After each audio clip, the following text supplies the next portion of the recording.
In this course, I'm going to walk you through making a first-person shooter game from scratch in Godot. So first, let's actually go ahead and download the engine by going to the GodotEngine.org website. Click on Download Latest, and then Godot Engine 4.3. After that, we can just go ahead and extract the zip file from Godot.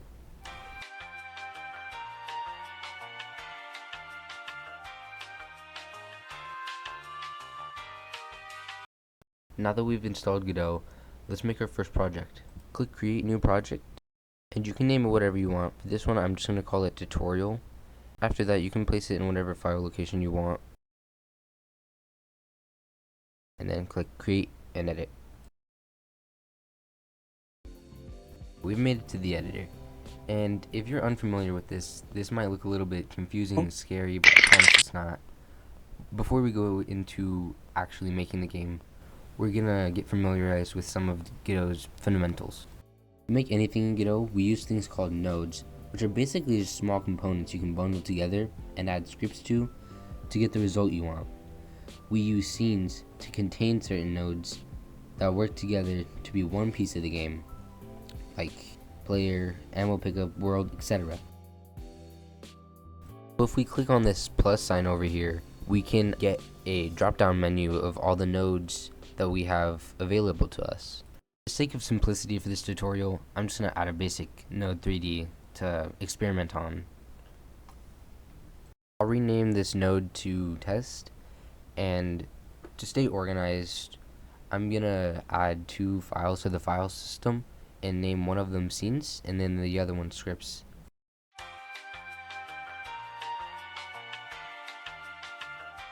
Now I'll press Ctrl S to save this scene to the scenes folder.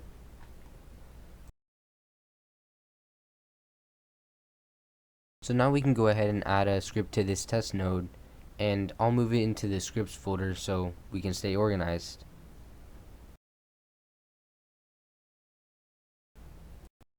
So there's two main functions in Godot that we are going to be writing code in. The first one is the ready function, and what that one does is it lets us execute code one time at the start of the program.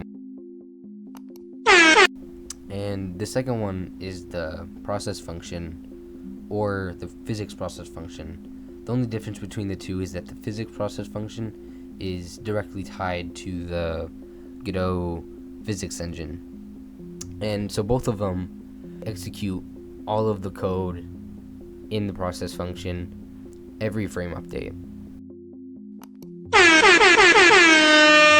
So we can actually better visualize this difference by using the print function, and what the print function does is it writes a string of text to the output. So what I'll do right now is I'll write the ready function, and then inside the ready function I'll put print parentheses quotation marks hello world, run current scene to test if it works, and we can see in the output that it does output hello world. So now let's see what would happen if we instead put print hello world in the process function instead of the ready function. So let's just get rid of this and then write process function print hello world.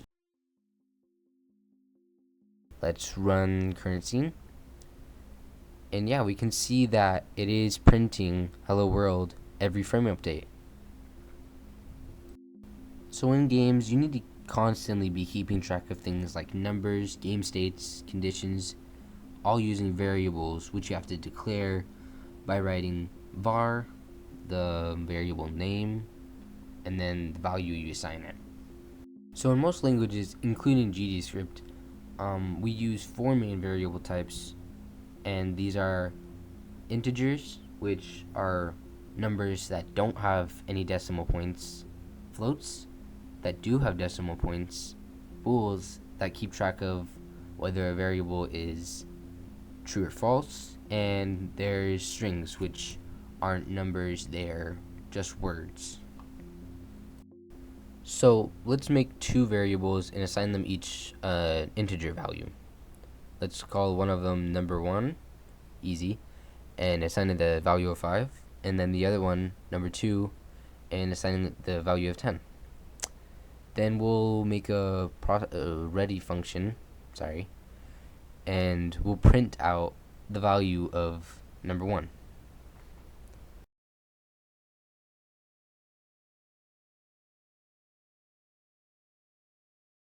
And let's run it to check if it works.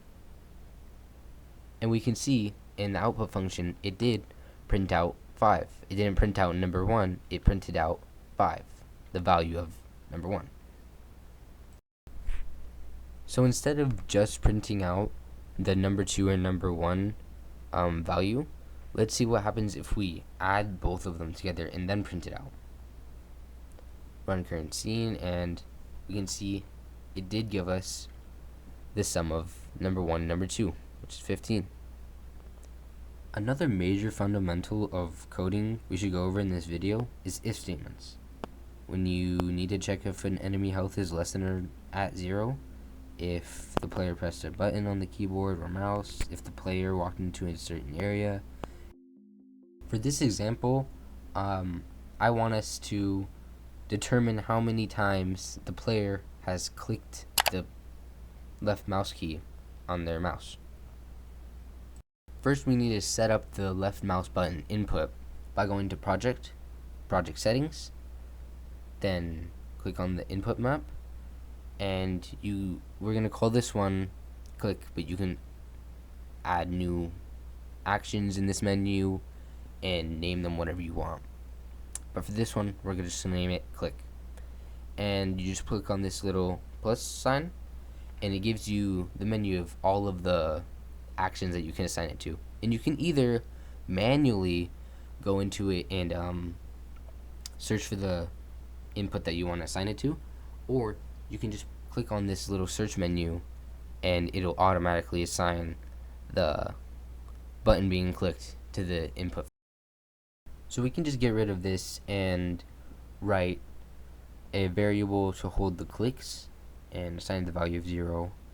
Then we'll write process function, and in the process function we'll write if input.isAction just pressed and our click input. Then if it is, we'll update clicks by 1, and then we'll print out clicks.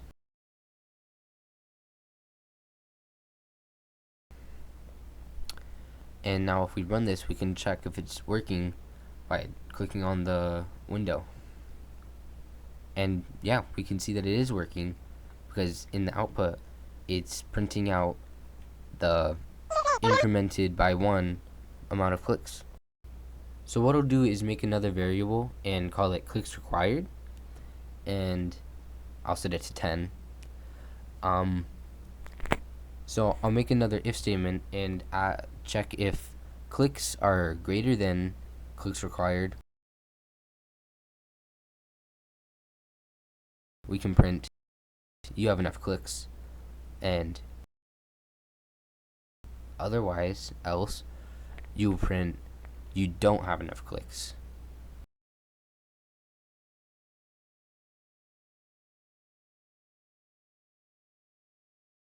Now let's test this by running the current scene, and we can see that by default it's printing you don't have enough clicks, which is what it's supposed to do. And let's see what happens if we click 10 times. It is displaying you have enough clicks. So now we're able to count how many times the player has clicked, if we've clicked enough, and if we haven't clicked enough. But what if you wanted to know if you have more than enough clicks? That's what we can use elif for. So I'll just change the greater than to equals equals, and then we'll change the else to elif clicks are less than clicks required, and it'll do you don't have enough clicks. Then after elif we can do else you have excess clicks.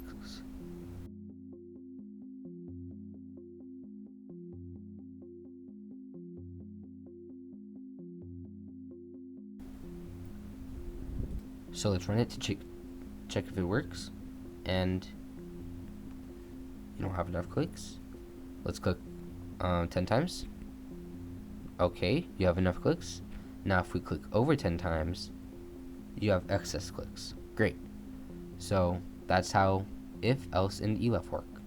One more basic fundamental of coding is loops. And there's two types of loops, while loops and for loops. And what while loops are is checking statements to see if this condition is happening to run a block of code. So for loops are a lot different.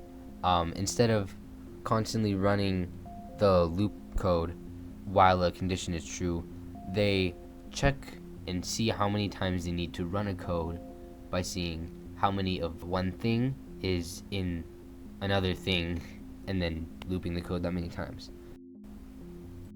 So for this example, I'm going to make two variables. One of them is going to be the current count, and we're going to set this equal to 0. And the other one is going to be the count max, and we're going to set this equal to 10.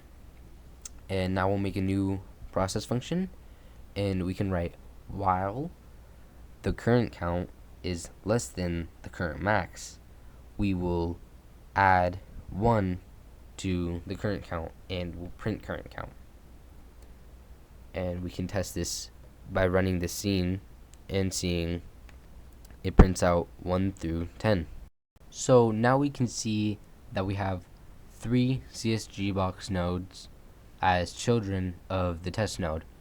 And what I want to do for the second example is count how many children nodes there are and then print the child name.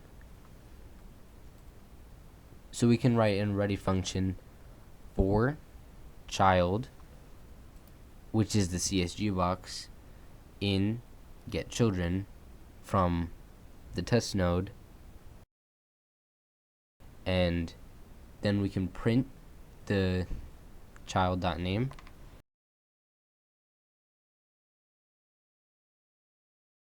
And I'm just going to go ahead and rename all of these CSG boxes to different things. You don't have to, but I'm gonna.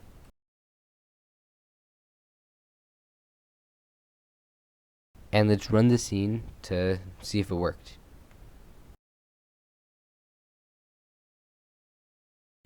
Great, we can see that it did print out child 1, idiot, and brick, which were the names of the children. So what if we wanted to only check for CSG boxes as the children, which are child 1, brick, and idiot, but there is a bunch of nodes and it would have to sort through every node and it would list every node? Then we could just put an if statement to check if child is CSG box 3D, and then we hit tab on the print function to print the child name, so it'll sort through all of the nodes and only print the child node that is CSG box. We can see that it did in fact sort through all of the nodes and only printed the CSG box nodes, which was child 1, idiot, and brick. Congrats, you made it to the end of your first tutorial and even wrote some code for the first time. Be proud of yourself.